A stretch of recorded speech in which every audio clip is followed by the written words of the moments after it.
Olá, sejam todos bem-vindos e bem-vindas à edição de número 10 do Em Pauta, programa produzido em parceria entre as TVs Unesp, TV Câmara de Botucatu e TV e Rádio Câmara de Bauru. A cada programa a gente discute assuntos de relevância para a comunidade, sempre, é claro, com a presença de especialistas no assunto. E hoje nós vamos conversar sobre Olimpíadas. Os Jogos Olímpicos de Tóquio foram adiados de 2020 e tem previsão de abertura no dia 23 de julho de 2021. Lógico, com esse contexto de pandemia, algumas mudanças, mas hoje a gente vai falar especificamente sobre um aspecto que pode e costuma interferir no desempenho de atletas de alto rendimento, que é o aspecto psicológico. Para isso, a gente conta aqui com a presença, como eu falei, de dois especialistas, dois convidados muito especiais. Neste primeiro bloco, quem nos acompanha, quem vai compartilhar do conhecimento que tem com a gente, é o professor Afonso Antônio Machado. Ele é coordenador do LEPESP, o Laboratório de Estudos e Pesquisas em Psicologia do Esporte, da Unesp em Rio Claro. Professor Afonso, muito obrigado por aceitar o nosso convite. Obrigado, quem agradece sou eu pela possibilidade de estar com vocês mais uma vez e espero estar muitas outras vezes, em especial diante de um assunto desse tamanho. Eu diria apenas, não fazendo uma correção, mas fazendo uma complementação na fala da Adriana.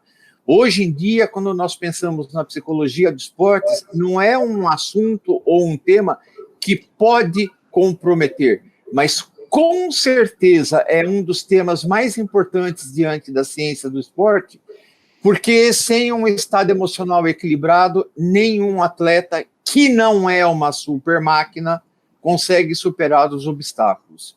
Então, a alegria é minha de estar com vocês e, obviamente, meu laboratório está sempre à disposição de vocês. Professor, muito obrigada aí pela correção, mas ela já vai ter que ser detalhada agora nessa primeira pergunta, porque é exatamente sobre isso que a gente gostaria de começar conversando. O senhor poderia contar para a gente um pouco de como foi essa evolução, a introdução da psicologia no esporte e o quanto, de fato, hoje ela é fundamental na preparação desses atletas, sobretudo os de alto rendimento?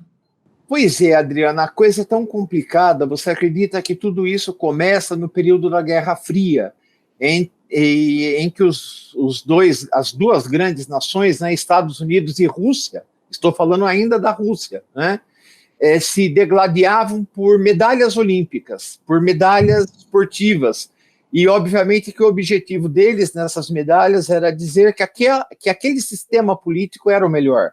Então, era a luta entre o capitalismo e o socialismo, não é? E, dessa maneira, os primeiros recursos foram recursos fisiológicos.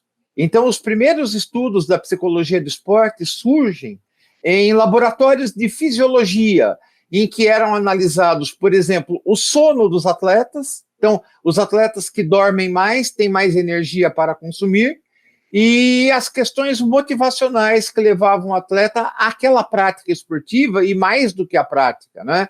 O atleta de alto nível, além da prática, tem as perdas, né? As perdas sociais, as perdas culturais, porque ele tem um certo isolamento. E, obviamente, que, por exemplo, puxando agora para este momento em que nós estamos, falar de isolamento para um atleta olímpico é falar de água para o pinguim, não é? E aí nós vamos vendo essa evolução crescendo de uma maneira tal que outros países foram entrando e foram na mesma situação de estudo, de análise das possibilidades, e nós começamos a ter assim um despertar às questões emocionais dos atletas. Então, quanto de cada um de nós é dado no estado emocional para uma prática esportiva, e aí essa prática esportiva, quanto é que eu vou refinando para chegar no esporte de alto nível. Então, quando a gente pensa nessa evolução, Adriana, e essa pergunta é muito boa, eu penso na evolução assim, de todo o conjunto da ciência do esporte. Então, crescem os métodos de treinamento, crescem as táticas, crescem os implementos, os tênis, os calções, as chuteiras, as varas, as piscinas tomam mais cuidado com a ondulação da água, então tem todo esse acompanhamento da engenharia e arquitetura esportiva e, obviamente, também com isso aparece aí uma preocupação das ciências humanas, no caso da psicologia, que passa a se afeiçoar à prática esportiva, e a toda e qualquer prática esportiva, desde o caminhar, o andar, o estar numa academia e a prática esportiva de alto nível, evidentemente, na ponta deste gráfico. E aí, então, quando a gente pensa no esporte de alto nível, a psicologia de esportes passa a ter uma função preponderante, ela deixa de ser apenas uma coadjuvante para ser alguma coisa estrelar. Porque, veja bem, o atleta que não está bem posicionado emocionalmente, ele não consegue atingir um bom rendimento físico e, consequentemente, ele terá algumas avarias que complicarão no seu rendimento técnico e tático, certo? Então, hoje, nós acreditamos que a psicologia dos esportes é uma das eminentes, das mais necessárias, quando eu penso num treinamento esportivo de alto nível.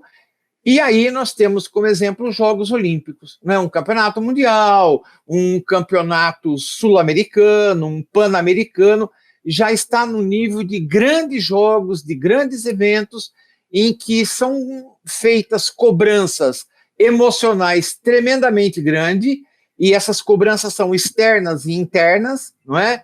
E diante disso é necessário que o atleta se sinta humano, que ele não perca essa natureza e não se sinta uma máquina, achando que ele é diferente dos outros, porque o atleta não é diferente dos outros. O atleta é um humano com maior treinamento.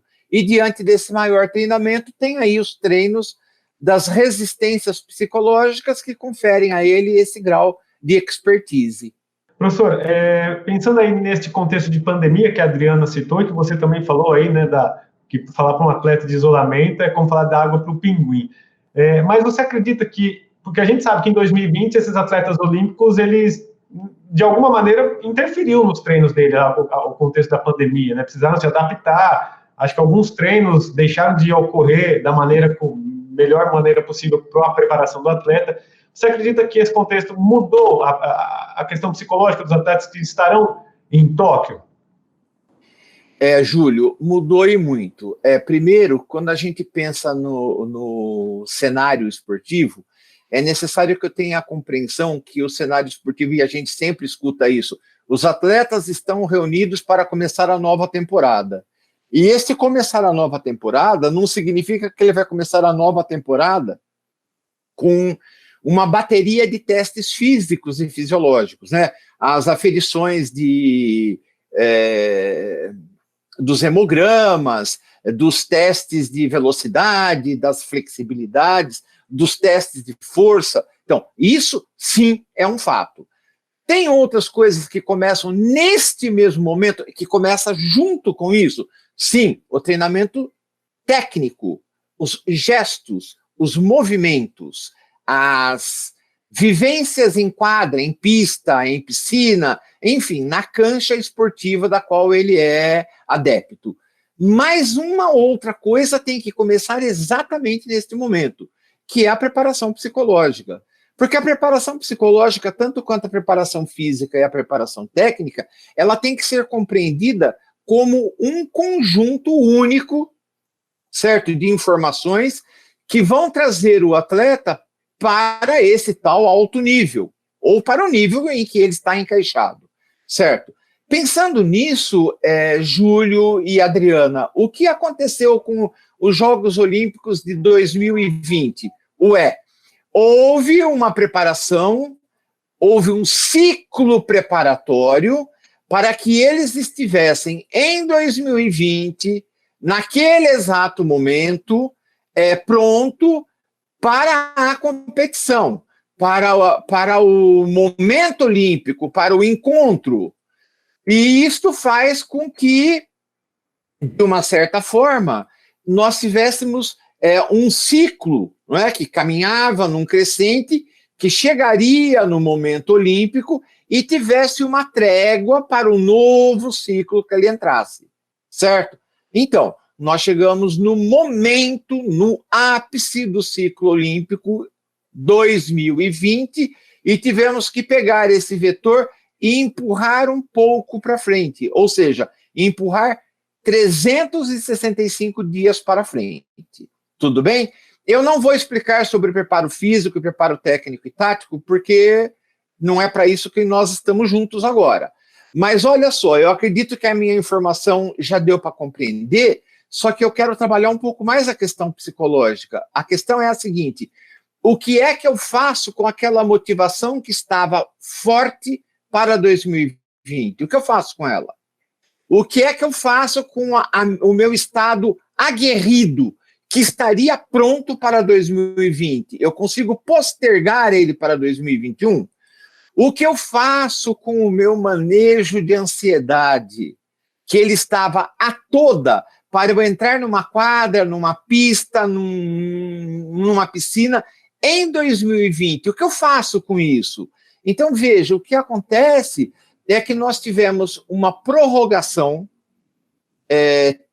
técnica, eu vou chamar de técnica, uma prorrogação do evento, certo? Mas, do ponto de vista psíquico, nós não temos aqui um botãozinho que dá um retrocesso e que diz assim, ó, agora você descansa um pouquinho, mantenha o seu treinamento e você volta aqui para julho do ano que vem. Então, isso tudo causa um transtorno.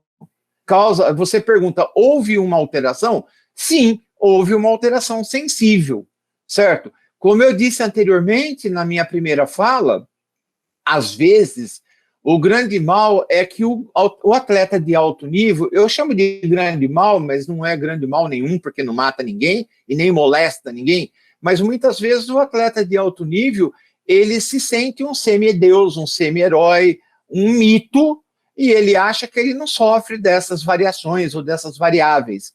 No entanto, ele continua humano, né? Ele tem febre, ele tem necessidade de urinar, necessidade de defecar, ele tem medo, ele tem raiva, ele tem alegria, ele tem prazer, ele tem paixão, e se ele tem tudo isso, ele tem ansiedade, ele é humano, ele só tem que perceber e garantir esta percepção de que ele é humano.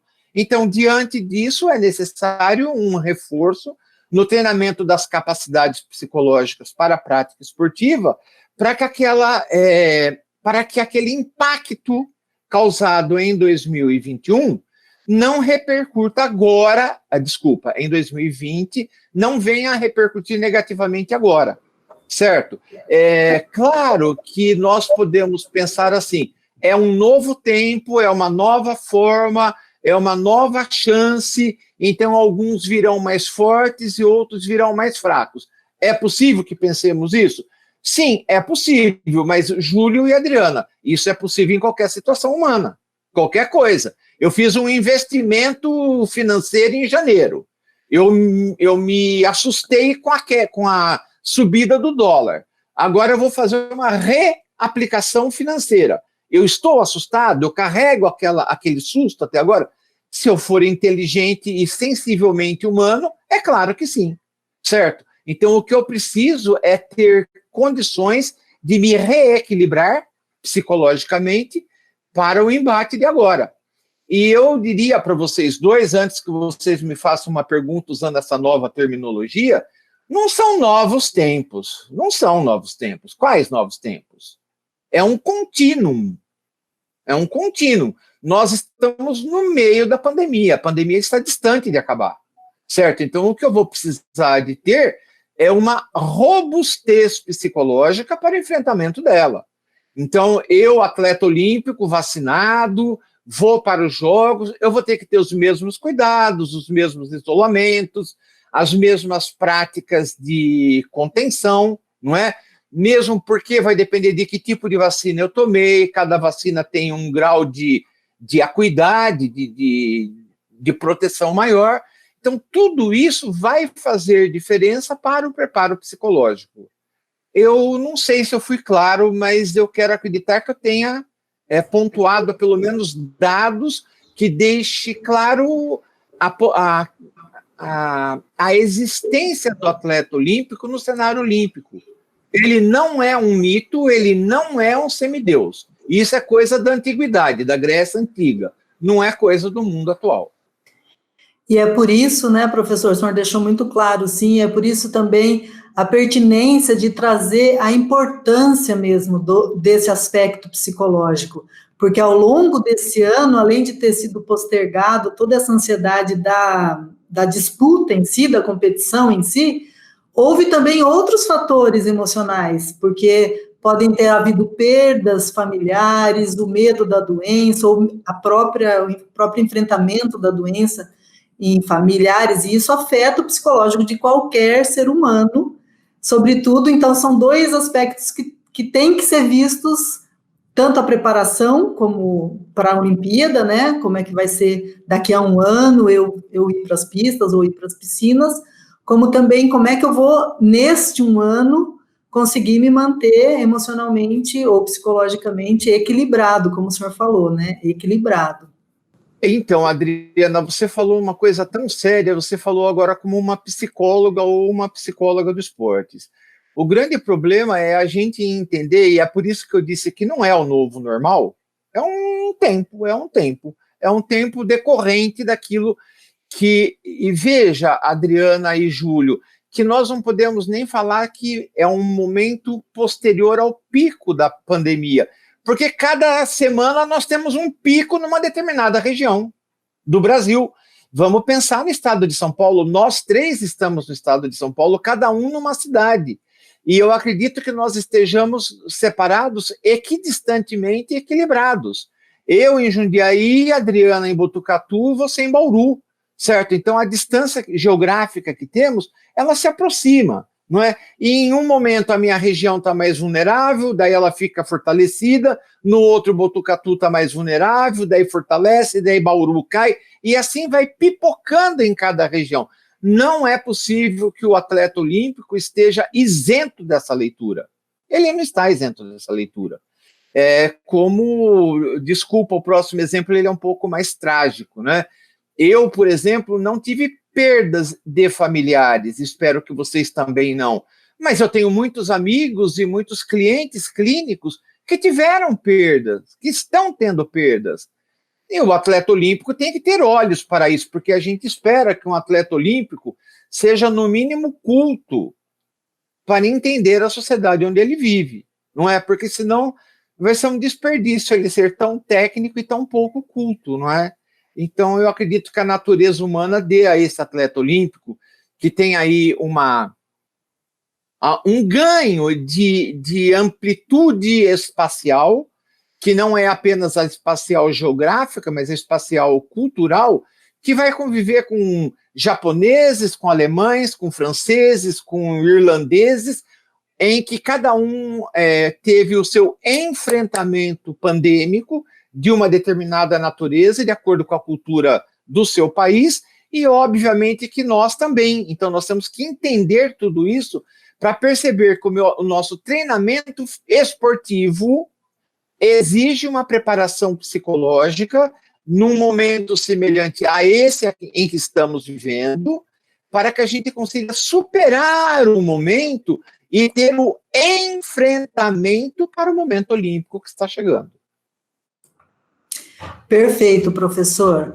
Agora, esse programa, ele é uma parceria, né, o Júlio já falou no início aí, e a gente vai ter a participação do nosso colega lá da TV Câmara de Bauru, o Nelson Gonçalves, que vai trazer uma pergunta, o senhor está falando, né, do aspecto cultural, social do atleta, e a pergunta dele vai um pouco nesse sentido, né, desse olhar mais amplo do atleta que chega à alta performance. Vamos assistir?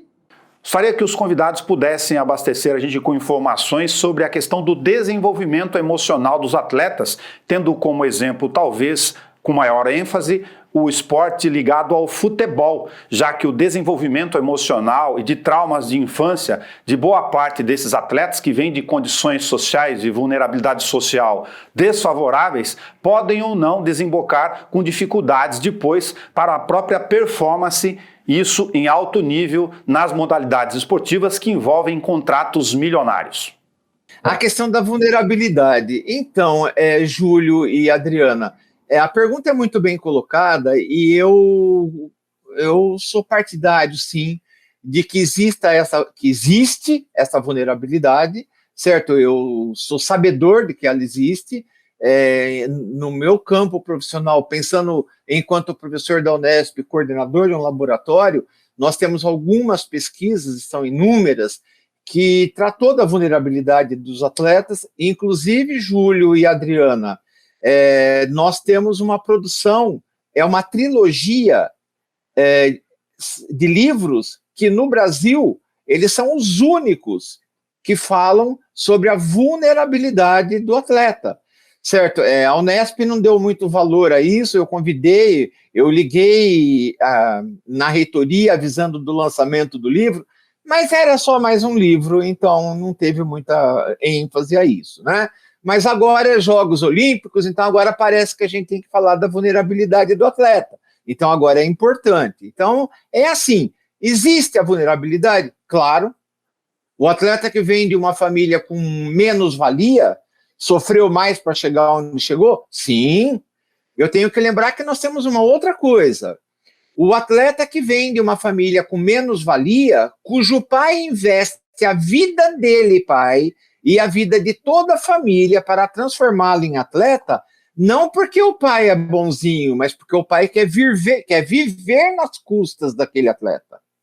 Então nós temos no futebol, muito mais que em outras modalidades, situações dessas. Eu não vou dar nomes, porque não seria ético. Mas se vocês pensarem em 3 grandes jogadores brasileiros, 3 grandes que não estão no Brasil, vocês já mataram, já ganharam na Mega Sena, certo? Então, são bons atletas? São técnicos? São táticos? São resilientes? São. Do ponto de vista psicológico, existem algumas falhas, que não cabe aqui o levantamento delas, certo?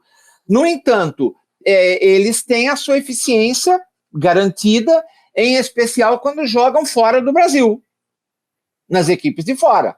Porque na equipe de fora eles ganham em euro, certo? E aqui no Brasil eles representam a seleção brasileira. Então, isto é uma outra vulnerabilidade. Além da vulnerabilidade de base, do ninho, a outra vulnerabilidade do ponto de vista moral, que é um aspecto psicofilosófico, né? A moral não é um aspecto somente psicológico, é um aspecto filosófico. Vai depender da tua criação, vai depender do seu status sociais para entender que aquilo é legal ou é ilegal, certo? Quando a gente vê o Cristiano Ronaldo marcando o gol de ontem para garantir a continuidade na seleção brasileira, da seleção portuguesa, no campeonato da UEFA, você vê o seguinte: é um rapaz que diz que amanhã era lavadeira. É um rapaz que diz que não tinha dinheiro. Mas o que aconteceu com o Cristiano Ronaldo? Ele se tornou resiliente. Resiliência é uma capacidade psicológica fundamental. Ele não fica chorando sobre o leite derramado da primeira e segunda infância. Ele chora diante da posição atual de quando ele não marca o gol. E ele computa a ele a ineficiência dele naquele exato momento. Então, isso é uma resiliência. Isso é uma robustez psicológica, certo? No entanto, existem algumas situações, Júlio e Adriana, que no nosso cenário, no cenário nacional, por conta da nossa colonização, que faz com que nós estejamos sempre supravalorizando a cultura externa e pouco valorizando a cultura interna. Então, isso, do ponto de vista psicológico e do ponto de vista moral e ético, isso deixa a gente mais vulnerável, porque o outro sempre vai ser melhor. A chuteira do outro é melhor. A roupa do outro é melhor. O estádio, a arena, né? Veja, a gente chama até de arena. A gente não chama mais de estádio, né? Então, o estádio do outro é melhor.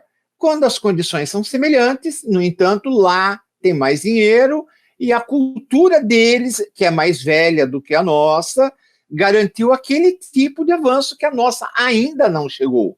E a cada vez que eu postergo a minha leitura nacional ou nacionalista, daí agora não sei o que é melhor ou o que é pior, para um outro momento, eu continuo dando valor ao outro, certo? E aí a única coisa que vai acontecer é que a vulnerabilidade só vai aumentando.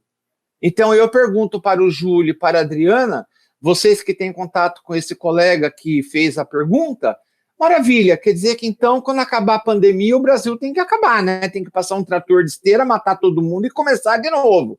Porque nós vamos acabar miseráveis. Miseráveis nós já estamos. Miserável de pobreza. O Brasil está um país pobre. O Brasil hoje tem, sim, gente passando fome. O Brasil hoje tem, sim, gente morrendo de frio. Mas o Brasil hoje tem cada vez mais ignorante. E isso é uma questão que vai fortalecer a vulnerabilidade. Só tem um jeito de eu vencer a vulnerabilidade. Eu me fortalecendo psicologicamente, me tornando resiliente e eu me transformando numa pessoa culta. E cultura é para todo mundo. Essa pergunta que foi feita é de alguém que tem uma boa visão social. Mas a visão social me leva até ao extremo para fazer toda essa leitura.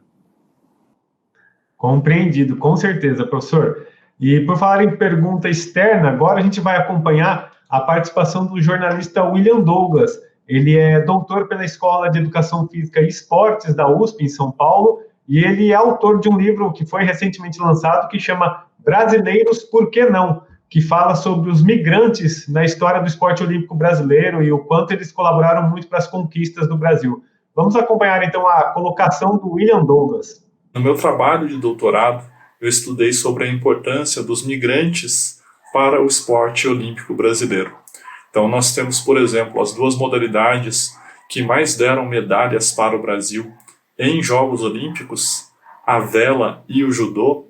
As primeiras medalhas nessas modalidades, elas foram conquistadas por migrantes internacionais. O Burkhard Cordes esteve na primeira medalha da vela brasileira, em 1968, ao lado do Reinaldo Conrad, e depois o Chiaki Ishii, em 1972, conquistando a primeira medalha do Brasil no judô, nos Jogos Olímpicos, também uma medalha de bronze.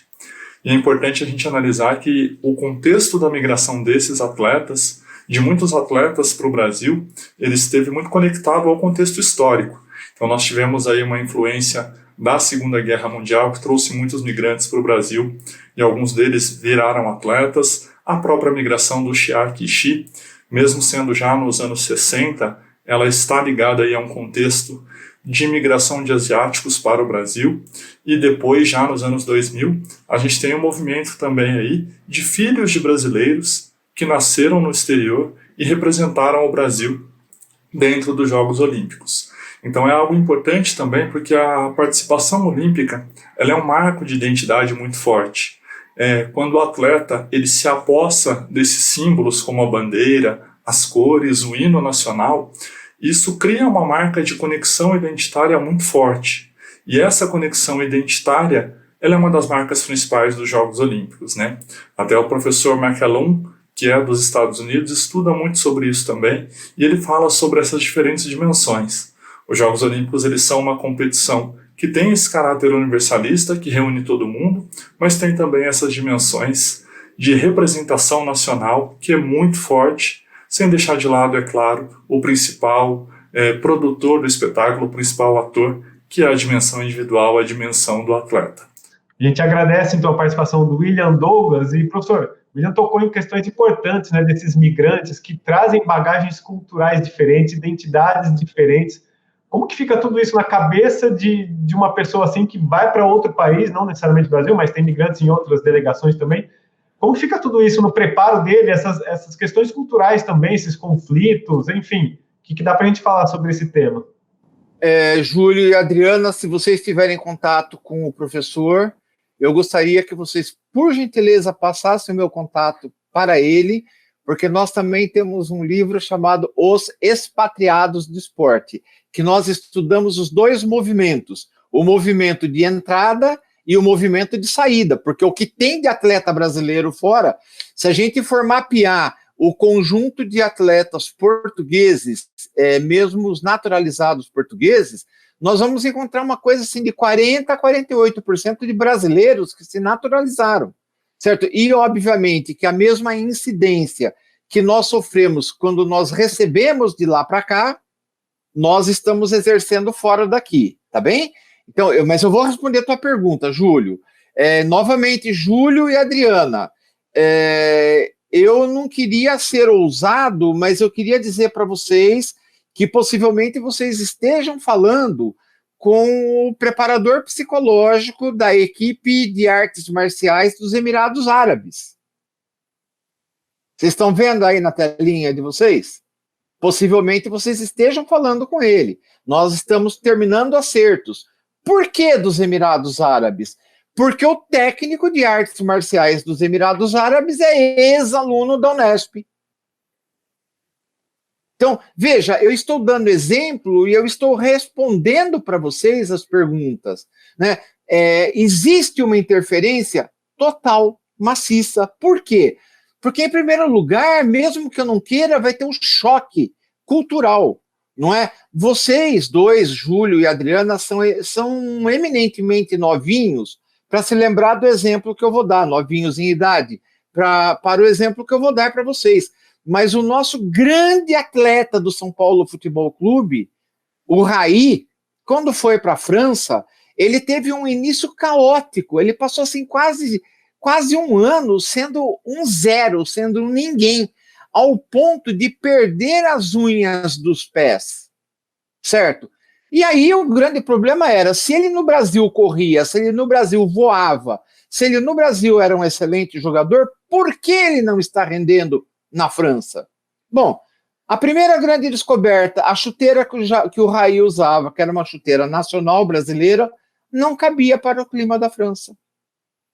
A chuteira lá no gramado molhado machucava o pé dele, que fazia com que as unhas sofressem atrito e caíssem. Do que eu estou falando? De cultura. De cultura. Certo? Então, é uma questão cultural. Então, toda a questão cultural, obviamente, que vai trazer diferença para nós. Quando eu penso nas artes marciais, especificamente nos exemplos citados pelo colega, eu tenho que lembrar de uma coisa. Veja, a arte marcial, ela já é toda revestida de um conjunto de atitudes ou de hábitos, né? Tanto é que dizem assim, o meu filho é agitado. Põe no judô, porque a filosofia do judô... Não existe filosofia do judô. Não existe. Existe o modus operandi daquela arte marcial. Aquela arte marcial tem tal rito. O jiu-jitsu tem outro rito. O kickbox tem outro rito. Então, porque filosofia é uma ciência que demanda um pouco mais de cuidado quando a gente coloca ela em pauta, certo?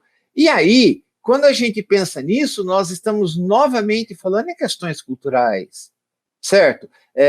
A questão cultural, imagine, os hábitos que vão fazer com que os nossos iatistas treine nas raias olímpicas no Japão em momentos que antecedam a entrada na competição. Eles vão estar com um conjunto de outros atletas internacionais que têm outros tipos de hábitos, em outro tipo de lugar, e atenção, com um clima atmosférico diferente do nosso. Então, essas questões culturais, se não forem bem transferidas e adaptadas, nós vamos sofrer muito, e vamos sofrer muito sempre, certo? E eu diria, Júlio e Adriana, extrapolando no exemplo, imagine, por exemplo, a questão dos nossos jogadores que saem do Brasil para jogar no leste europeu. Qual é a maior queixa desses jogadores? É a comida, eu queria comer arroz com feijão. Pois é um hábito cultural, certo? Então, a mudança de cultura, ela é sufocante. quando não, eu poderia dizer, ela é castrante, certo? Ela, de certa forma, uma cultura diferente da minha, que tenha um poder maciço sobre mim, de uma certa forma vai fazer com que haja uma tentativa de extinção da minha cultura. Mas isso, meus queridos, vocês são altamente inteligentes, vocês sabem disso. É a questão da aculturação, a que todos nós estamos sujeitos. Você, Júlio, que tem um bebê pequeno, se o seu bebê for crescer em Bauru, numa escola de uma influência alemã, você tem a certeza que quando esse bebê tiver 10, 12 anos, vocês vão ter choques na sua casa, além dos choques da entrada na adolescência, porque você vai ter uma cultura alemã chegando na tua casa de você que não é alemão. E aí eu poderia dar outro exemplo, numa escola espanhola, numa escola italiana, numa escola francesa, qualquer tipo de escola. Então, a cultura pesa, sim, na prática e na manutenção do momento esportivo.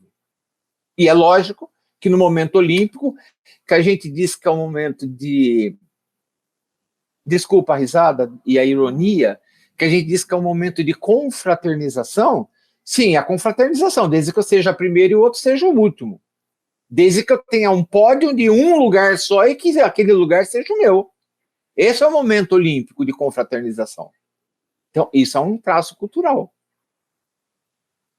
Respondi ou eu saí por uma tangente?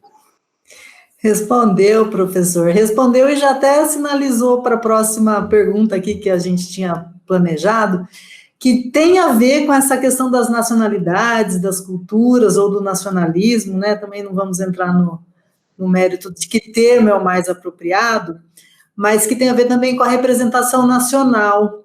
E a gente aqui no Brasil, é um tema assim que não é segredo para ninguém, há bastante tempo já, a gente, é um senso um pouco comum que os atletas brasileiros, em momentos de grande pressão, de competições, na hora de decidir mesmo, na hora H, costumam amarelar, né? Aquela coisa de não suportar a pressão psicológica, de estarem despreparados. A gente criou essa fama, então eu queria perguntar para o senhor, essa fama, ela é justa? Ela já foi justa, ela continua justa?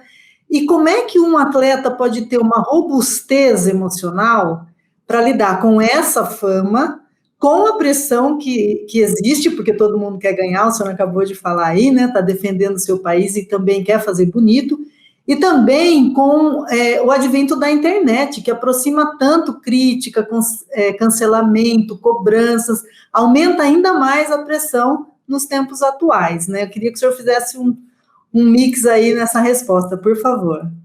Ô, Adriana, eu, inclusive, quando você fala isso, eu percebi que eu pulei um pedacinho de uma das falas dos colegas externos, quando eles falam da questão da bandeira, do hino nacional. Eu queria contar duas coisas muito rápidas para vocês. Eu estive um tempo em Portugal, morei em Lisboa, fazendo o meu pós-doutorado, e aí eu morava no Alto Chiado. Foi uma escolha. Eu escolhi pela internet o lugar de morar, eu optei por morar no Alto Chiado. Ah, mas é um lugar boêmio, é um lugar que tem música, é um lugar que tem muita bebedeira. Qual é o problema? Posso morar no Alto Chiado? Vou morar no Alto Chiado. E aí, o que tinha no Alto Chiado? Quando eu descia da minha casa para pegar o metrô na estação Alto Chiado, eu passava pela Embaixada do Brasil. E toda quinta-feira eu adiantava a minha saída para ver o hasteamento da bandeira nacional. Imagina, eu estou falando de uma pessoa que já estava formado, que já tinha um mestrado, que tinha um doutorado, que já era livre docente, que estava partindo para o exame titular, que estava fazendo um pós-doutorado, então, que suponha-se que tenha uma cultura e uma inteligência ali no nível bom para poder encarar aquilo com tranquilidade. Tá, por que eu estou dando esses detalhes? Porque toda quinta-feira eu chorava feito um cabrito. Eu começava cantando o hino nacional, oh, vira, e daqui a pouco, quando eu me tocava, eu estava chorando. Por quê? Porque era o meu país, era a minha bandeira, é a minha pátria. Eu estou ali pago por aquele governo, por aquele povo. ainda que naquela época eu também fosse contrário ao governo do momento. Que eu acredito que isso seja meio genético, a gente não vai discutir isso agora, certo? Mas veja só que coisa, essa natureza, ela tem que existir.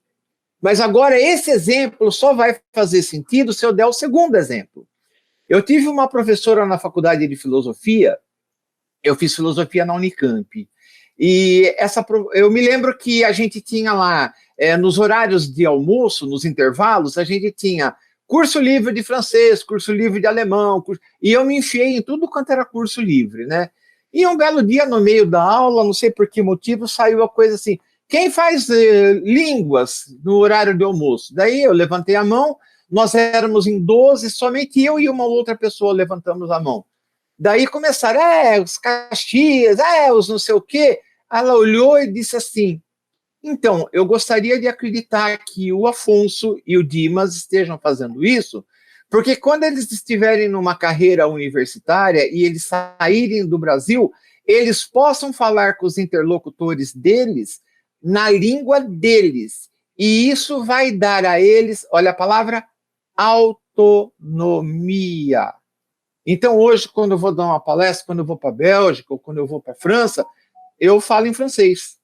No aeroporto, eu falo em francês.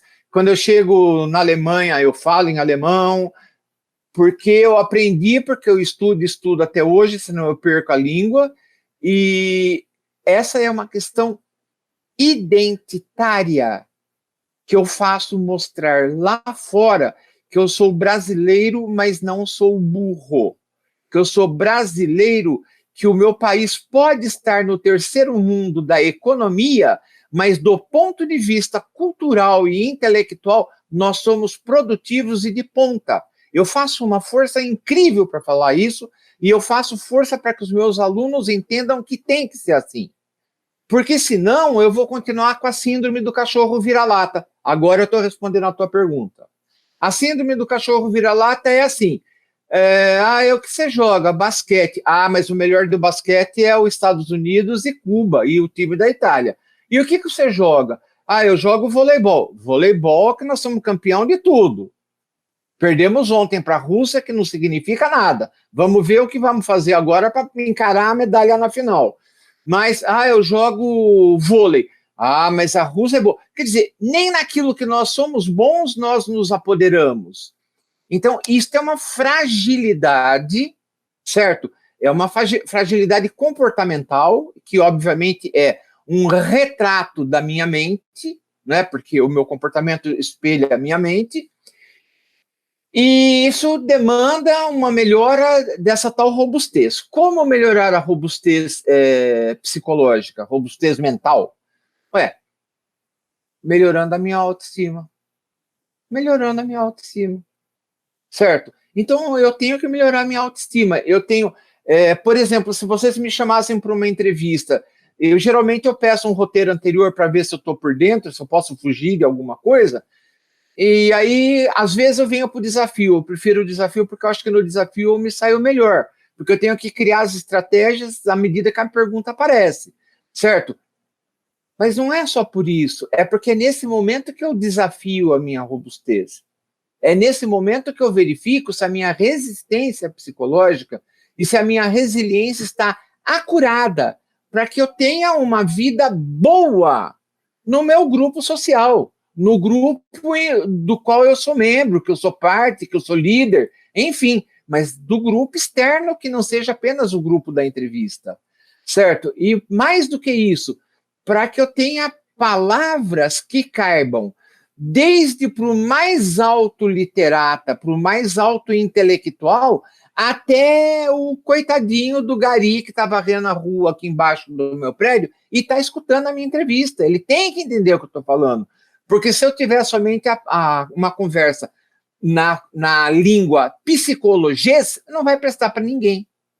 Nem para mim. Certo? Então, numa situação dessa, como é que eu faço isso? Melhorando a minha autoestima. Então, Adriana, e melhorar a autoestima, minha querida, não é fácil, porque demanda uma série de sacrifícios. Demanda, em primeiro lugar, eu enxergar o meu tamanho. Quem sou eu? E quando eu digo enxergar quem sou eu, não quer dizer assim, quantas medalhas o Afonso tem? Ah, ele tem 10 medalhas olímpicas. Olha para mim, não significa nada. Você continua tendo pé de barro, você é humano. Como você supera a vergonha? Como você supera o medo? Como você maneja a ansiedade? Como você lida com as suas motivações? Como você lida com a sua vida interna, a tua vida consigo e a tua vida com os demais outros. Quando eu começo a falar isso, eu começo a falar da minha autoestima. Aí eu estou pertinho da robustez mental. Aí não há rede social mais que derrube, né, professor? Professor Afonso, infelizmente o nosso tempo está se esgotando neste primeiro bloco, mas a gente gostaria de agradecer demais a sua contribuição, suas palavras. Foi um bate-papo muito profícuo, certamente esclareceu muita coisa para a gente, e é por isso que você é tão requisitado normalmente quando se fala desse tema no Brasil. Mais uma vez, em nome das TVs Unesp, Câmara Botucatu e Câmara de Bauru, agradeço demais a sua presença com a gente. Júlio e Adriana, tenham certeza que eu estou sempre à disposição. O que eu faço é meramente retribuir à sociedade que pagou para que eu me formasse, porque eu sou aluno de escola pública, da pré-escola ao exame de titular. Eu tenho uma honra muito grande de ser da escola pública e de ter recebido tanto do país, que hoje está no estado que está, mas eu recebi muito dele, e faço força e empenho para devolver para o país aquilo que eu tive, certo? Então, todas as vezes que vocês baterem nas minhas portas, tanto na porta particular, na minha porta privada, que é a minha casa, estou recebendo vocês no meu consultório, isso daqui é o meu consultório, certo? E recebo vocês na Unesp igualmente.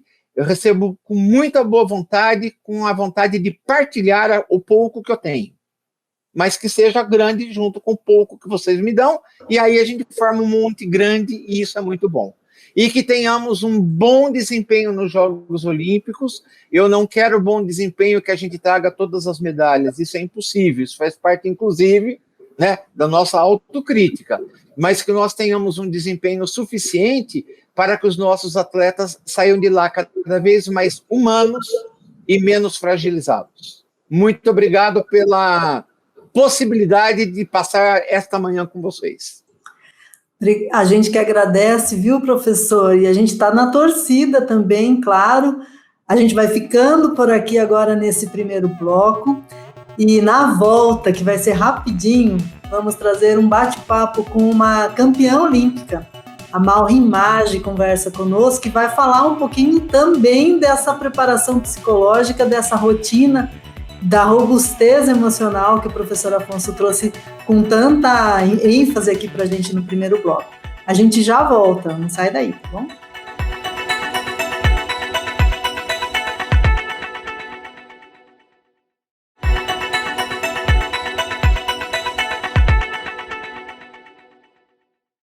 Estamos de volta com o Em Pauta de número 10, e hoje a gente fala sobre Olimpíada e a preparação dos atletas de alto rendimento. E a nossa convidada nesse segundo bloco é ninguém menos que Malrin Maggi, a primeira atleta brasileira a se tornar campeã olímpica em atletismo. Uma medalha de ouro inesquecível conquistada num salto em distância de mais de 7 metros lá na Olimpíada de Pequim, na China, em 2008. Malrin, seja muito bem-vinda e muito obrigada por conversar com a gente. Obrigada Adriana, obrigada Júlio. É um prazer imenso estar aqui com vocês, a pedido do meu querido ex-diretor Pereira, que eu tinha como um pai também, cuidou da gente lá no alojamento do Projeto Futuro. Bacana. Malrin, a gente no primeiro bloco, a gente falou bastante com o professor Afonso sobre a questão psicológica que envolve a preparação dos atletas. E na sua carreira você passou por alguns momentos difíceis, né? A gente lembra na Olimpíada de Sydney que você se machucou quando você era uma das atletas favoritas. Depois, 3 anos antes, você teve aquele episódio, né, da acusação de doping que te obrigou a se afastar das pistas por praticamente 2 anos. Mas você volta de maneira triunfal, né, como a Adriana lembrou, conquistando a medalha de ouro em Sydney, em Pequim, né, a tão inesquecível medalha. E eu gostaria de perguntar, Mauro, dentro dessa questão psicológica e tudo que envolve a preparação de um atleta, o quanto que isso foi importante para você superar todos esses momentos de dificuldade que marcaram a sua carreira também? Bem, primeiro foram 3 anos depois, né, que você falou que foram 3 anos antes de Sydney, que eu me machuquei, foram 3 anos depois, em 2003. Isso. Bem, o psicológico, acho que do atleta, ele tem que ser high, tem que ser muito alto, tem que ser muito forte, porque o desgaste que a gente tem pessoal, corporal dentro da pista, dentro dos treinamentos, ele é tão grande que você tem que superar fora dela também. Então, você não pode só machucar, porque eu já machuquei em treinamento, muito feio, várias vezes, não foi uma vez só. Porque o treinamento eu sempre fiz muito a 100%, então o psicológico dentro da pista, fora da pista, com essa sobrecarga que a gente carrega de ser a favorita, que eu acho ótimo. Eu falo que eu sempre gostei dessa pressão de, será que a Maureen vai fazer ou não vai? A pressão, ela só está em quem é capaz. Então, eu acho que essa pressão psicológica sempre me ajudou muito e eu soube lidar muito bem com essa, a partir da frustração de ser a favorita em Sydney e não trazer a medalha de ouro, né? A medalha, qualquer medalha seria muito bom, né? Que não foi uma competição difícil, ganharam com 6,99 m, a Heike Drechsler, e eu achei que pudesse saltar com certeza, sendo a número 1 do mundo naquele ano, achei que pudesse trazer a medalha de ouro, mas eu falo que Deus escreve sempre certo por linhas tortas, teve uma história para eu poder contar depois de ganhar a minha medalha de ouro em 2008. E falando dessa medalha de ouro em 2008, foi muito emocionante, você fez um gesto, que você meio instituiu um gesto nas competições, que foi chamar o público, né, batendo palmas compassadas, como se você estivesse pedindo para a torcida, para os torcedores, quem estava ali te assistindo, saltar com você ou te empurrar. E esse gesto hoje, muitos atletas têm repetido. Naquele momento, o que você pensou? Você já tinha planejado chamar o público e como você se sentiu com a resposta desse público que veio com você? Isso te ajudou emocionalmente naquele momento? Me ajudou com certeza emocionalmente, psicologicamente também, e foi muito legal porque eram mais de 92 mil pessoas no estádio, em Pequim, no Ninho de Pássaros, e eu já tinha o costume de pedir palma, porque eu acho que o público, ele gosta de interagir com o atleta. Tem atletas que não gostam, mas o público gosta de interagir com os atletas, e acho que chamar palmas é um fator de você estar chamando atenção para você na prova, e as pessoas te observarem, você mostrar o teu trabalho, mostrar o quanto que você está fazendo o teu trabalho, mostrar a tua bandeira, a tua camisa, então isso é muito importante. E acho que chamar o público eu acho que é fundamental também. Eu sempre falo que a participação deles, eles estão lá, entendeu? Hoje a gente está vivendo essa pandemia que a gente não... eu adoraria estar conversando pessoalmente com você, mas não é possível. Então, esse fato de ter o público, e hoje a gente não tem, ajudou bastante. Essa vai ser uma Olimpíada, claro, de Tóquio atípica, né? Por conta dessa pandemia, não vai haver o público, mas talvez haja, né? Porque o Japão, ele sempre foi muito cuidadoso em relação à higiene, à saúde e tudo, né? Mas eu espero que seja uma festa tão incrível quanto a que foi a minha em Pequim. Dizem que, eu particularmente acho que foi a melhor Olimpíada da história, não porque eu ganhei a medalha, mas sim porque é a medalha mais bonita que eu já vi na minha vida também. Ela tem uma pedra preciosa atrás, o estádio, eu nunca vi algo tão incrível e tão maravilhoso na minha vida. Então, eu fiz com que aquela Olimpíada se tornasse muito especial para mim. Na verdade, eu sempre faço isso em todas as competições que eu entro, né? Eu sempre tento mostrar algo de bom, tento aproveitar o que tem. Eu não foco nas coisas ruins, eu foco só nas coisas boas e positivas, porque é isso que vai me ajudar a ir mais adiante. Você falou em Tóquio, né, Maureen? A gente vai acompanhar agora uma pequena palavrinha do ala Alex Garcia, que é da seleção brasileira de basquete masculino, né? Joga também aqui no Bauru Basquete, eles estão se preparando para um pré-olímpico, né, ainda buscam vaga em Tóquio, mas o Alex também já disputou a Olimpíada, assim como você, e ele mandou uma palavrinha e depois eu gostaria que você comentasse. Vamos acompanhar. Defender o Brasil nas Olimpíadas é um sonho de criança, é aquilo que o atleta pode almejar de maior com a camisa da seleção, e a gente tem essa possibilidade de alcançar isso de novo, né? Então vamos trabalhar duro, vamos fazer nosso melhor para que possamos realizar esse sonho novamente. E essa atmosfera das Olimpíadas é diferente, né? Você compartilhar a mesma mesa ali com os melhores atletas do mundo, competir com os melhores atletas do mundo é a melhor coisa que um atleta pode ter. Então é uma emoção, é uma felicidade muito grande. E a pressão psicológica é normal. É você trabalhar a cabeça cada treino, cada jogo, tentar não se cobrar muito, mas também ficar concentrado para procurar fazer seu melhor e tentar executar da melhor maneira possível. O Malrin, o Alex, pelo que ele fala aí da sensação de defender a seleção brasileira numa competição gigantesca, a maior do esporte mundial, que é a Olimpíada. Você concorda com ele, com o que ele fala, né, desse sentimento de ser brasileiro e de estar numa competição representando o país? E já uma outra pergunta dessa questão psicológica. Talvez hoje o esporte de alto rendimento ele leve mais em consideração essa preparação psicológica dos atletas. Eu não sei como que era na sua época, como que você lidava com essas questões psicológicas? Você tinha alguma preparação nesse sentido? Ou era você mesmo com você ali nesses momentos, né, de dar um salto, por exemplo, tão importante? Bem, eu concordo com o nosso amigo e discordo na situação de não chamar a responsabilidade, assim, de não, como que é que ele falou? Não se cobrar tanto. Eu sempre me cobrei muito. Eu sempre me cobrei muito em tudo que eu faço, seja para ser uma boa mãe, uma boa filha, a melhor atleta. Eu sempre me cobrei muito em relação a isso. Quando a gente é atleta, acho que é válido, né? E em relação ao psicológico, eu tive uma psicóloga, né, que eu até falo com ela até hoje, a Cris Benassi, que ela é maravilhosa, e a gente sempre fez trabalho individual e trabalho em grupo com outros atletas do nosso grupo também. E foi fundamental o trabalho dela para sermos um grupo de elite, um grupo top, assim, né, que era o grupo MM, né, que é hoje a equipe Malrin Mage.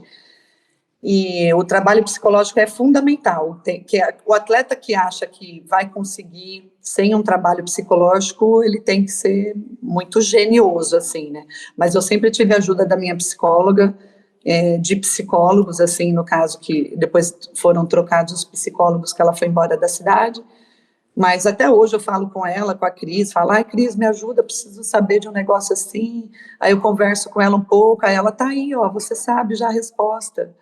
Então, isso é muito legal, assim, ela sempre me achou muito bem preparada, né?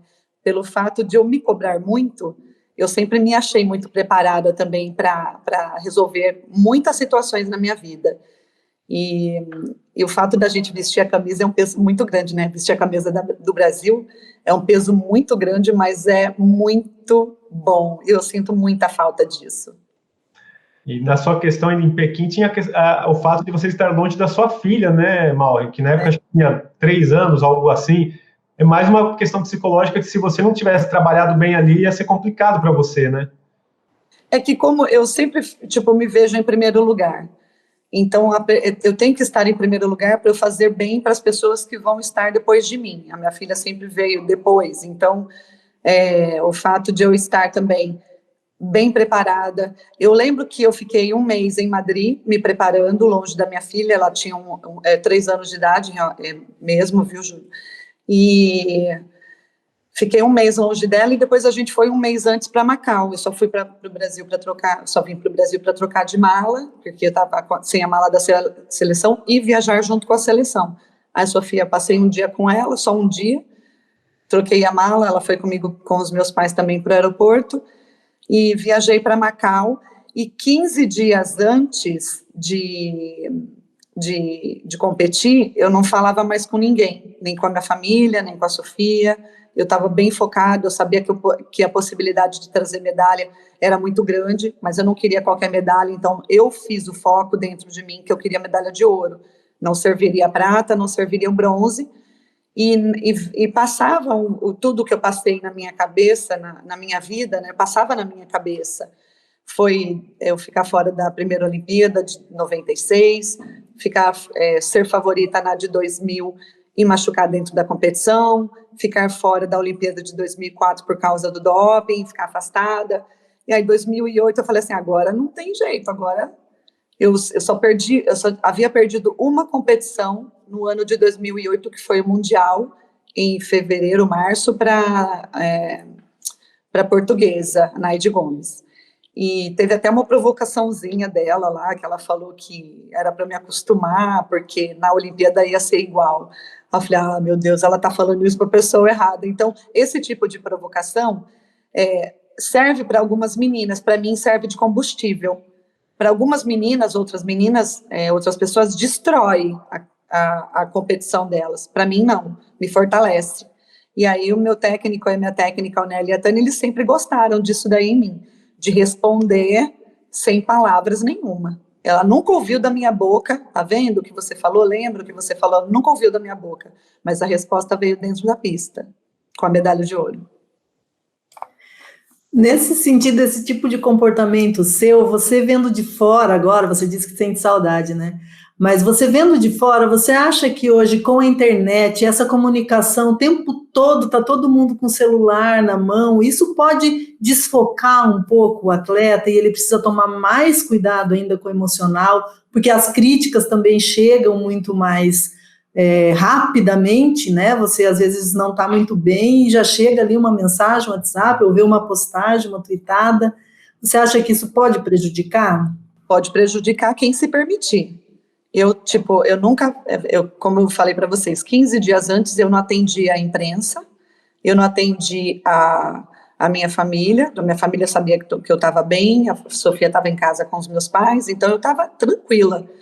E me senti inatingível mesmo.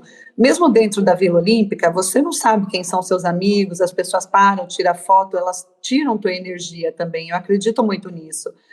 E aí eu procurava ser educada com todo mundo, mas não bater papo com todo mundo, não. Eu tive 3 amigos dentro da Vila Olímpica, tirando o meu grupo que era fechado, que era eu, o Nélio, a Tânia, o Alexandre, o Físio, o Rodrigo Físio, a Keila, que era atleta, o Irving Saladino, que foi campeão também, e o Jefão. Essas pessoas, elas fizeram parte da minha vida, da minha história dentro da Vila Olímpica. As outras pessoas, são 3 pessoas que eu andava muito, que eu era muito amiga, era Diego Hipólito, era a Lucimara, e era o Bruno Souza, que hoje é secretário de alto rendimento do governo federal, né? E essas pessoas, elas me faziam bem, eram amigos que eu tinha antes, fora das pistas. Todas as outras pessoas que estavam dentro da Vila Olímpica, e a delegação é muito grande, e eu tenho amigos no mundo inteiro, todas essas pessoas,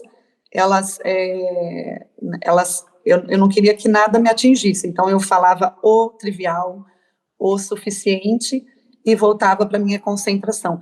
E a minha concentração era ficar no celular, no joguinho. Então tinha um joguinho de pôquer que eu passava o tempo jogando, aí tinha um outro joguinho também que eu passava o tempo, mas internet eu era inacessível. Os jornalistas queriam falar comigo, então as notícias eu não deixava chegar, tinha a nossa concentração que a gente fazia na casa do atleta, então tinha muitas mensagens, tinha algumas horas que a gente tinha que entrar para falar um pouquinho com o público, mas esses jornalistas que entravam, tipo Galvão, Blenda, eles eram muito bem preparados para não atingir a gente de maneira negativa e sim positiva. Então, era muito legal falar com essas pessoas, entendeu? Aí, eu fui competir, deixa eu até contar uma história pequenininha do inatingível. Eu fui competir a semifinal, dia 19. E aí, saindo, a gente passa pela coletiva de imprensa.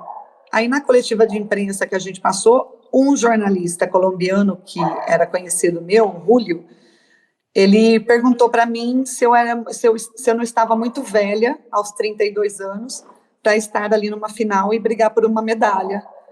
E aí eu fiquei muito puta da vida, assim, muito, falei, puta, não acredito que ele vai me fazer essa pergunta, falar que eu tô velha, eu sou a favorita, uma das favoritas para ganhar medalha. E saí de lá e deixei essa interrogação e falei com os meus técnicos, né? Falei, você não sabe, o jornalista colombiano, aquele baixinho lá, veio me provocar. Aí falei para o meu técnico, o Nélio falou, ainda bem, né? A pimentinha que estava faltando, porque eu gosto dessa provocação. Mas eu achei deselegante da parte dele. Aí, na final, depois da medalha de ouro no peito, eu estava dando entrevista para a mesma coletiva de imprensa, ao vivo, estava vivo com todo mundo, e ele estava num cantinho, porque ele era mídia escrita, né? E aí fui lá falar com ele, parei tudo que eu estava fazendo, fui lá falar com ele, falei, tá bom para você? 32 anos de idade, medalha de ouro, você me chamou de velha, eu não gostei, mas eu espero que você respeite a minha medalha e a minha história. Ele chorava e pedia desculpa, perdão. Eu falei, já eu venho falar com você, a gente vai fazer uma matéria maravilhosa, incrível, que eu não vou deixar de falar com ninguém, não por provocações ou nada, não gosto de criar inimigos, e muito pelo contrário, agradeci muito a ele por essa provocação, porque me fez mais forte ainda dentro da prova, né? Eu aposentei com 40 anos de idade, hoje daqui a pouco eu faço 45, tenho muito orgulho, eu fui o mais longe que eu pude, aproveitei o máximo que eu pude da minha vida atlética, buscando medalha e o conforto profissional também. Aí eu tive outras oportunidades de poder estar trabalhando, e hoje eu achei que eu fosse aposentar e ficar quieta, não. Hoje eu sou jogadora de pôquer, estou envolvida com política, sou dona-chefe de uma equipe, trabalho para o governo federal, faço palestras, faço entrevistas com pessoas incríveis como vocês, e eu falo que a minha trajetória atlética foi brilhante até os 40 anos de idade. Essa historinha, assim, né? Depois a gente dá uma resumida aí, que eu estou ocupando o tempo de vocês aqui. Imagina, para a gente é uma grande honra ter recebido você aqui, a gente infelizmente está caminhando para o final mesmo, uma grande honra, né, essa partilha, essa alegria, esses ensinamentos também que você trouxe, da importância de tomar a conta mesmo da sua própria vida, do que você quer, dos seus objetivos. O esporte de alto rendimento, a gente sabe, né, é feito de renúncias, é uma vida de renúncias em todos os aspectos. E a importância, você falou muitas vezes aí, a importância desse preparo emocional, de olhar para esse psicológico, que é bem o que a gente está trazendo aqui no programa hoje, né? Então, muito obrigada por compartilhar suas histórias, suas lembranças, de uma forma tão transparente assim com a gente, né? E aí, para encerrar, né, você falou que hoje você tem outras atribuições, e você também hoje é torcedora, né? Então, a gente vai ter aí as Olimpíadas, já estão chegando. Que recado você manda para quem vai estar envolvido, né? Para nós, público, que estamos vivendo esse momento tão difícil de pandemia, que muita gente, né, quase, se alguém puder acompanhar pessoalmente lá, vai ser um público muito pequeno, mas de que forma que a gente pode estar unido nessa torcida para atletas que, como você, estão lá buscando um sonho, né? E representando o nosso país. É verdade. Bem, curtir a Olimpíada com segurança, como a gente tem feito até agora, fazer os seus grupinhos particulares, porque eu me reúno com a minha família, com algumas pessoas na minha casa, mas são pessoas que estão isoladas dentro da casa delas também, com toda a segurança, e curtir a Olimpíada ao máximo que a gente puder, o melhor que a gente puder. Nós temos atletas brasileiros muito bem ranqueados. Eu tive recentemente uma atleta minha que saltou 6,80 no salto em distância, que é a Eliane Martins Lia, a Lia, e acho que ela vai nos representar, me representar, que eu falo que ela tem que me representar na Olimpíada muito bem, e eu desejo sorte a todos os atletas e que a gente curta essa Olimpíada, mesmo de uma maneira diferente, porque eu mesmo gostaria de estar lá, como eu estive em todas as Olimpíadas desde 2000, eu gostaria muito de estar lá, mas não será possível. Vamos curtir daqui e que a gente tenha uma ótima Olimpíada com os atletas muito bem preparados. Essa pandemia também ela teve um ponto positivo que o atleta já está acostumado, principalmente em provas individuais, a ter essa concentração introspecta nossa. E para os atletas de alto nível, não fez muita diferença estar ou não estar com público, com pessoas, porque o nosso treinamento é a nossa vida, são renúncias, e a gente só teve uma renúncia um pouquinho maior agora de ficar longe realmente de quem a gente ama, né? Mas eu não tenho dúvida que será uma ótima Olimpíada, e uma Olimpíada, claro, atípica para todos nós do mundo inteiro, né? Não só os brasileiros. Eu amei participar do bate-papo com vocês, eu espero que tenha uma próxima oportunidade, muito breve, e mais uma vez eu agradeço o carinho e a atenção de vocês com a minha pessoa e com a minha história. Obrigada. Muito obrigado mesmo, Malren. Obrigado também, Adriana, pela companhia neste programa. A gente encerra, então, esta edição de número 10 do Em Pauta, mas você pode rever este conteúdo e outros produzidos pelas TVs nos canais do YouTube da TV Câmara Botucatu, TV Câmara de Bauru e também da TV Unesp. Obrigado pela sua companhia e até a próxima.